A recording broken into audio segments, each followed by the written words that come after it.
Hi guys, Chris of the Polish Geek, and welcome to the review of The Witcher Sirens of the Deep.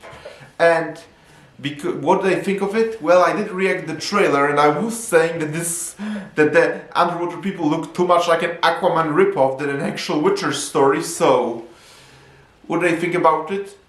Although it's possible because I very much lowered my expectations, but I thought it was actually somewhat decent. Like, certainly much better, and I mean much better than a live-action TV series. But then again, it's not hard to be better than a live-action TV series anyway. But again, I will now give you another brief history of The Witcher. I already given it in several of my Witcher videos, but why not another? Because not everyone has seen those videos, but when it comes to Witcher, I'm a huge fan of the video games. I love all three of the video games, and I decided that for Polish Independence Day, just as in 2024 I did top 10 best Polish movies, for this year I decided I will actually review all three Witcher video games, concluding with The Witcher 3 on November 11th, Polish Independence Day. That's my plan this year for Polish Independence Day. I love The Witcher video games. They're some of my favorite video games of all time. Huge fan of them. But at the same time, I've actually haven't read the books. I already said a couple times on my channel, yeah, it's a shame for a Polish person, I really should read them, and I'm planning to. But I've never actually read the books, so I can't really call myself a Witcher expert. I do know generally what Andrzej Sapkowski based his lore around The Witcher and almost about the Polish folklore and all that. I do know the general idea. I'm Polish after all, but I've never ever read the books. I should probably. But the only thing I read is, I admit, I did read A Little Sacrifice to get ready for this movie, to really compare it, to see how they compare and contrast, because I thought that knowing the short story A Little Sacrifice would be very helpful in judging the quality of this movie, since plenty of the people were saying that this looks nothing like the original story A Little Sacrifice. So yeah, I did read it in the end too, because I thought it would be very helpful for The Witcher Sirens of the Deep. And is it faithful? Not really. It's very loosely really based on that story. Like, similar general idea, but other than that, it changes the story in a lot of ways. But before we get to that, first I'll talk about the positives, because it's not to say there's nothing to really enjoy in this movie. In fact, as I said, it's much better than a live-action TV series, which again doesn't say much, but there are quite a things I really did enjoy. Like, the first thing, I'm really glad that the English voice actor for Geralt of Rivia really did come back in this movie. This was really awesome, because the Witcher video games, I actually switch back and forth. Sometimes I like to play them in Polish, sometimes in English, but I do think the English voice actor for Geralt of Rivia is fantastic, and I'm really glad that he's the one that voices Geralt in this movie. And overall, I'm really glad that Geralt basically is the major focus here, not like in the subsequent season of the Netflix series where he's like completely sidelined. So yeah, I'm really glad that Geralt is really the main focus of this movie. And I also thought the animation was beautiful and spectacular. Like, I in general think that this anime-inspired animation that lots of Western animated fantasy movies or shows like Castlevania or that is pretty good. So the animation is another huge plus. I really loved the animation. And I also really loved the monster fights in this movie. Like, admittedly, the original short story, The Little Sacrifice, almost has no monster fights whatsoever, but I sometimes understand making changes. Like, as long as spectacle doesn't overtake a story, I don't mind it. So I do understand they added some bloody monster fights. After all, when you watch The Witcher, you probably would want some of the Witcher slaying monsters. It's awesome. So yeah, I had no problems with adding some monster fights, especially against Vodniks. I mean, like, who in the video games are called drowners, but I'm also glad they chose to use the original Polish name, Vodnik. Vodnik is about the type of water creature from Polish folklore, but that's a topic for another video. Maybe I'll talk more about it when I discuss the Witcher video games, but yeah, Vodnik is a type of Polish creature from Polish folklore, so yes, I'm really glad they included those, and the fights with them were pretty good, and the final battle with the Kraken was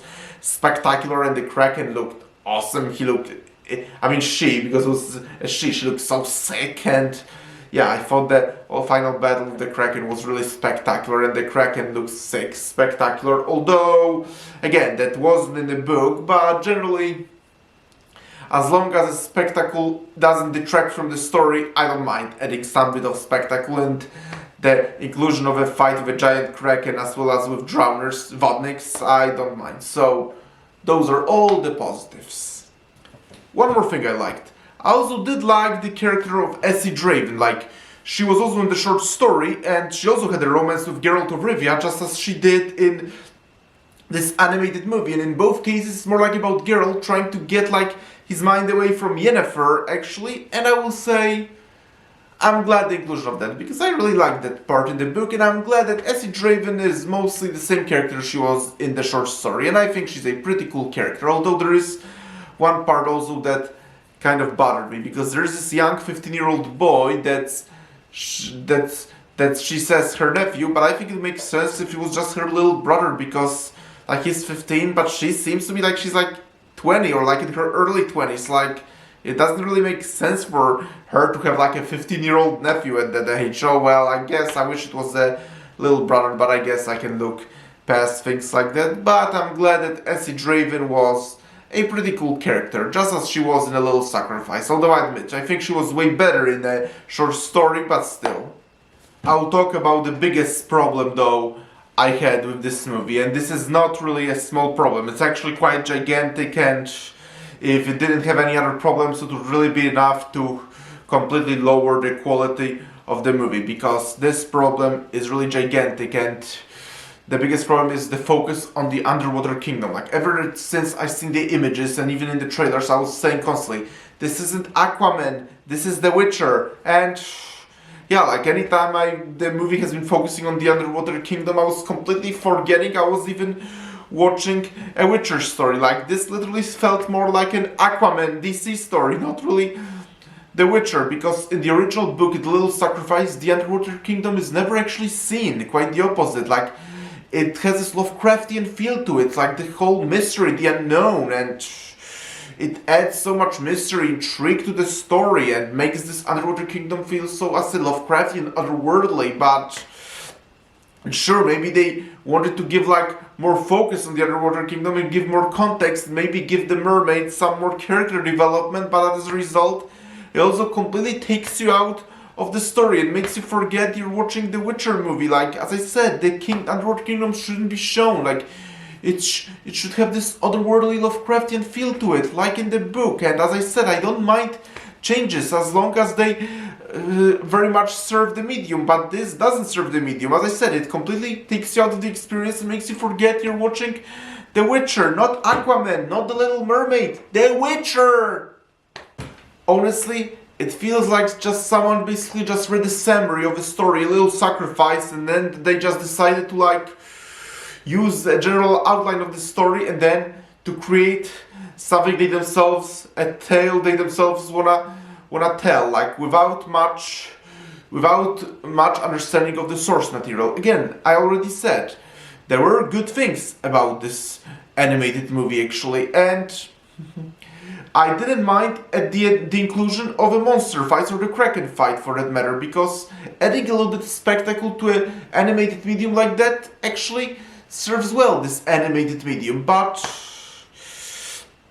again, as I already said, showing the underwater kingdom and then ripping off Aquaman and all that, like, that just doesn't feel like the Witcher story. And even the romance between the mermaid and the man, like, wasn't particularly convincing. In the book, in the short story Little Sacrifice, it was perfectly natural, made perfect sense, but here it felt more like an afterthought, really. Ultimately, my final verdict on The Witcher Sirens of the Deep is, I guess, mixed bag, to put it lightly. As a regular fantasy story, I would say it's pretty fun and decent with some really spectacular action and cool monster fights, but as The Witcher story, and that's again a mixed bag.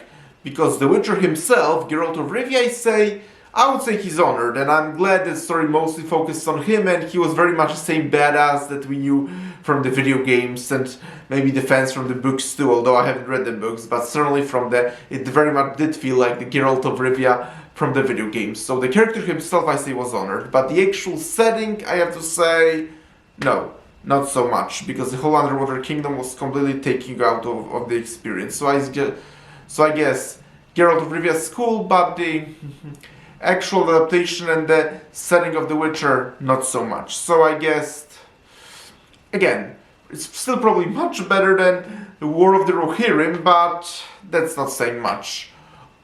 Overall, if I would really say if it was like good or bad, I would just go with generic and probably won't be watching it again, really.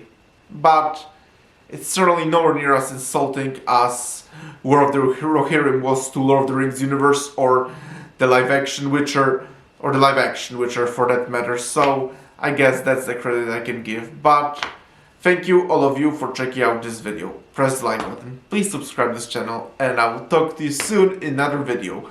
Probably a review of the final batch of episodes of Cobra Kai. Talk to you then, bye!